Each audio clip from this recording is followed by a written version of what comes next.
Governor Newsom is in a lot of trouble. Watch this. I already have. You've had 20 years of my taxes. Yes. Since 20. I know you love taxes. Donald Trump, when's he releasing his? Well, you say you're so different from Trump. Well, I am, because that's why I've released all my taxes for decades, and you will have all those new tax returns, because I have no reason why you haven't gotten them already. So I have no problem. So then where are they? So then where are his tax returns? What is he hiding? And why did the FBI plant an operative in his inner circle? Listen to this. FBI infiltrated Gavin Newsom's inner circle by convincing governor's ally to wear a wire. Gavin Newsom, now he wants to be president, but there's a lot of questions about the family's finances. And the FBI have been investigating it, and apparently someone's been wearing a wire. This is crazy. Is this a fit-up job from the Trump FBI? This woman who's high up in his administration wearing a wire for the FBI, like that's, and it was Joe Biden's FBI that unleashed this against him. I mean, this wasn't a Trump. It wasn't. It carried over, but it was begun under a Democratic president. And for this woman to actually be deputized effectively by the FBI to tape him, there's just no question he was the center of it. That he would have to be in order for them to allow this. But Donald Trump is apparently going after Gavin Newsom because of a very specific reason. Watch this. He's coming after me because I'm considering running for president. Yeah, only it wasn't Donald Trump's FBI that put someone in his inner circle trying to catch him. And wait till you hear what else happened. And get permission for this. And then another person in the administration who was being taped. So one doing taping and one being taped means they had a lot of good faith reasons in order to target him. Biden did it. So we don't fully know exactly what he's accused of doing or what he's suspected of doing. We do know the wife has got these charities that seem pretty sketchy, that are overwhelmingly, and by sketchy, I mean overwhelmingly paying her bills, her fees, her salaries, and those are the ones around her. They figured out that his wife's charities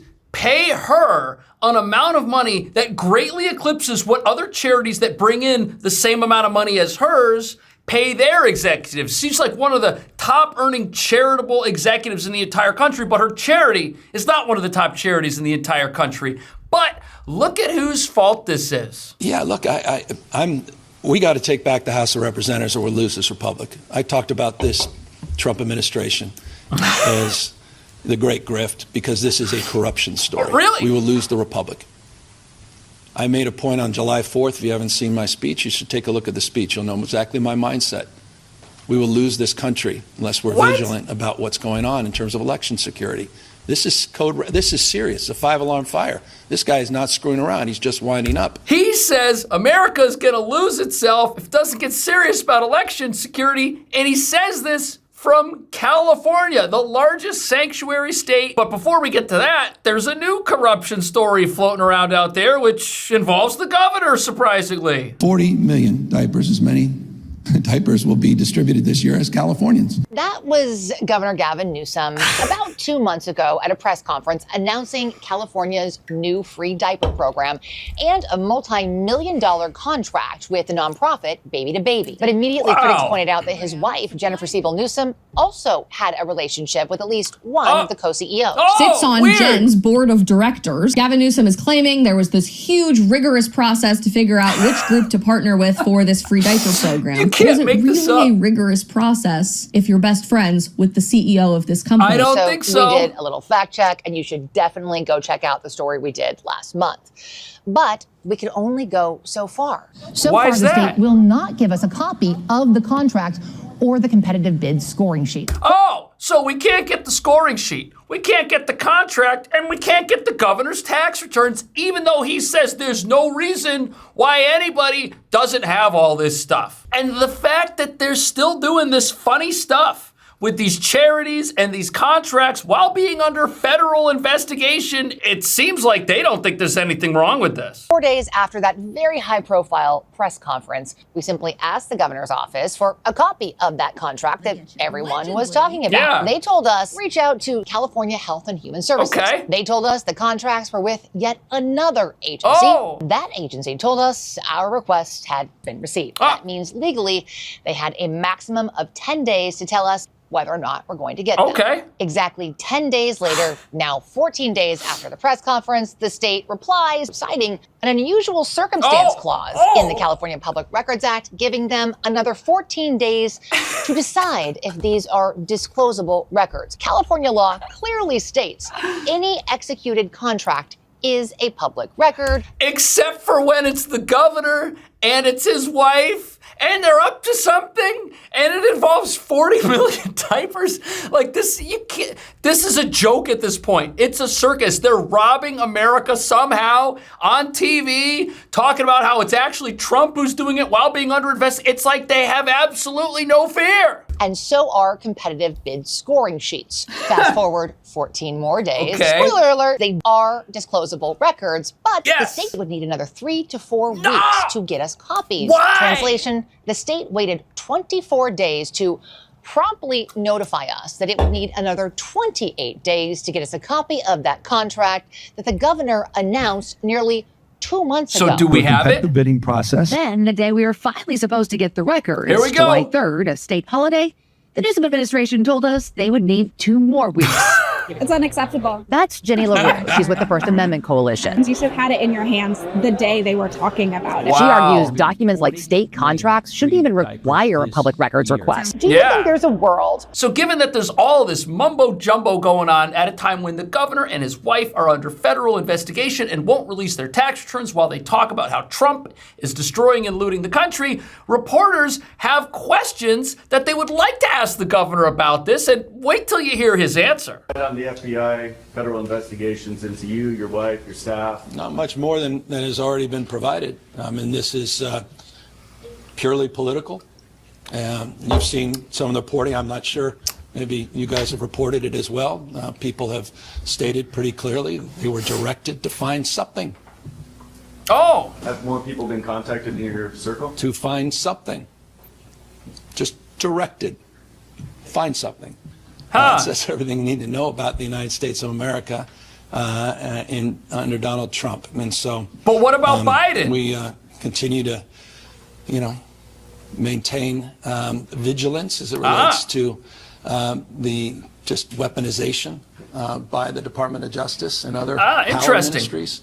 So the interesting thing about this is that he doesn't want to talk about how it all started under Joe Biden. He only wants to mention Trump for some reason, which reveals the only politics getting played here are getting played by the guy who says it's all political and that he's completely innocent. But wait till you hear how he tries to get out of this. Under the Trump administration, and a lot has been reported, and I don't have much more to add except it's pretty disgraceful. Oh, disgraceful. Why you decided to reveal those details first, Governor. In the video, you also acknowledged that you were considering the 2020 presidential run. So emphasize more. Well, that was table stakes. Yeah, he wants to be president.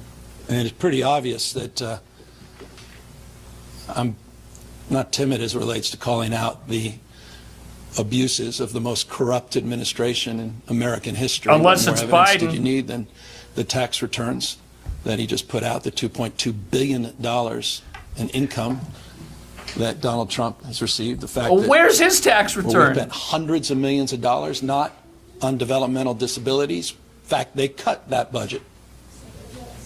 Trump administration cut the budget for kids with developmental disabilities. Right, so the Trump administration, they're all political. They go after people who are innocent and they want to go after children. But there's something very interesting here because these investigations into Governor Newsom started under President Biden in 2024. That was also an election year when Joe Biden was dropping out. And why did those investigations happen? Was it to keep Gavin Newsom on the sidelines? And what is Gavin Newsom doing differently this time around to make sure he's the front runner? I'll tell you. California Governor Newsom was against the proposed tax for California residents that make over $1 billion, but he's advocating for a nationwide wealth tax.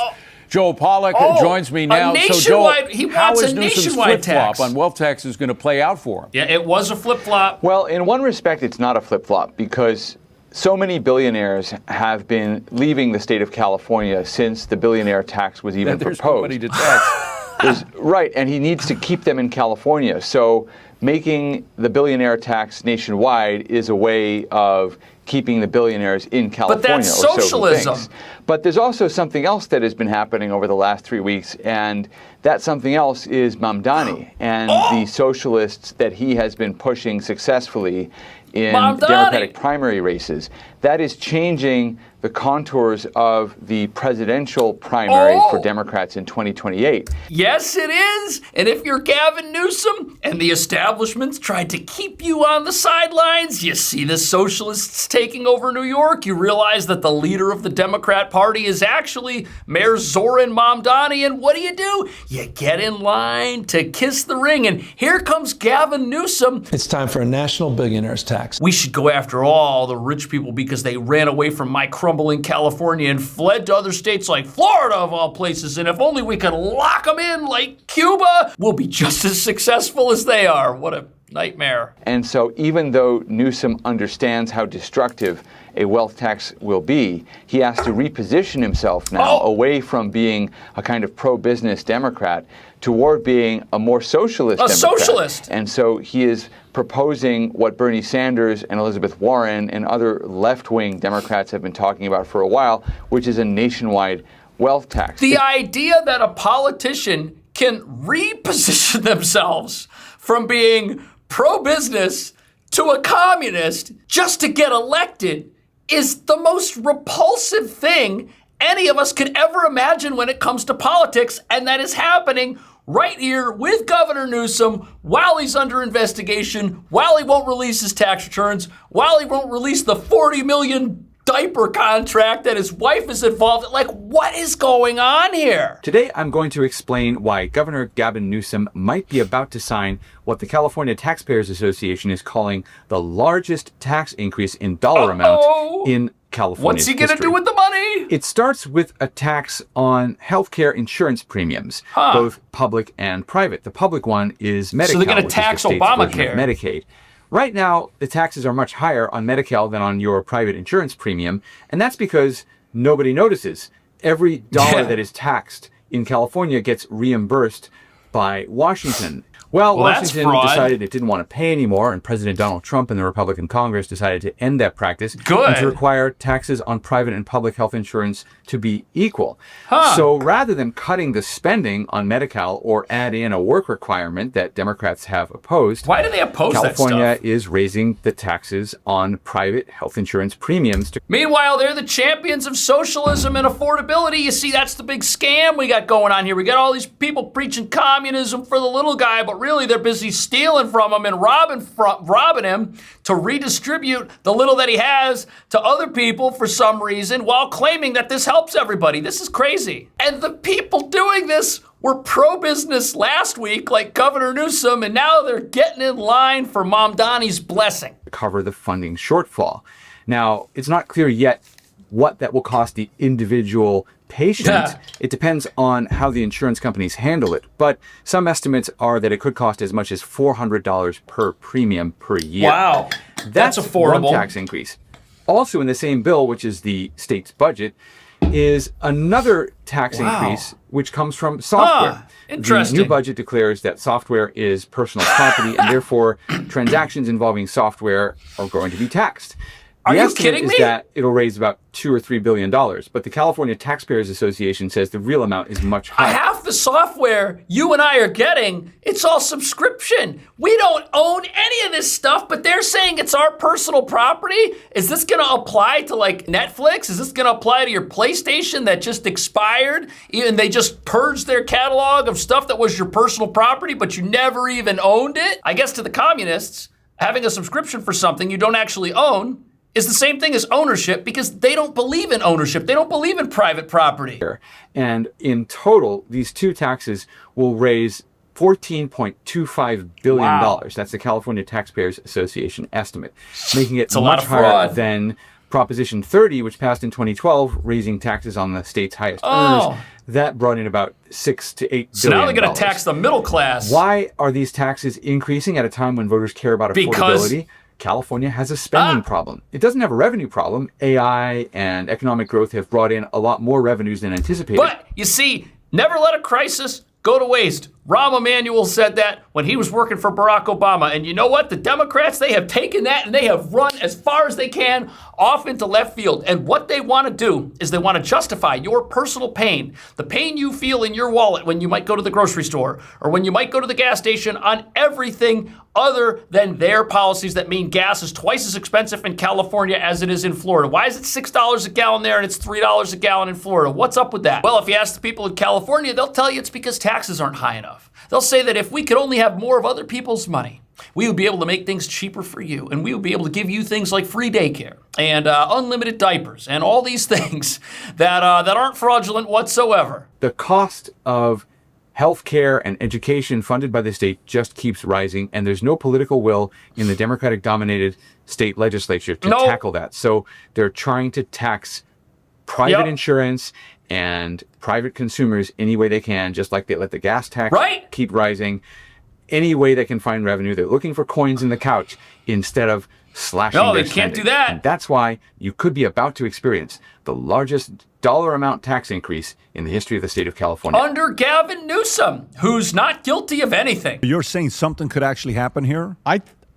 Look, this is the Department of Justice saying they're investigating Newsom's, they're investigating their charity, and we already know the diaper math, the headline stunk. So it's like, who was getting the money for the diaper? Remember that math? It's like, this is impossible.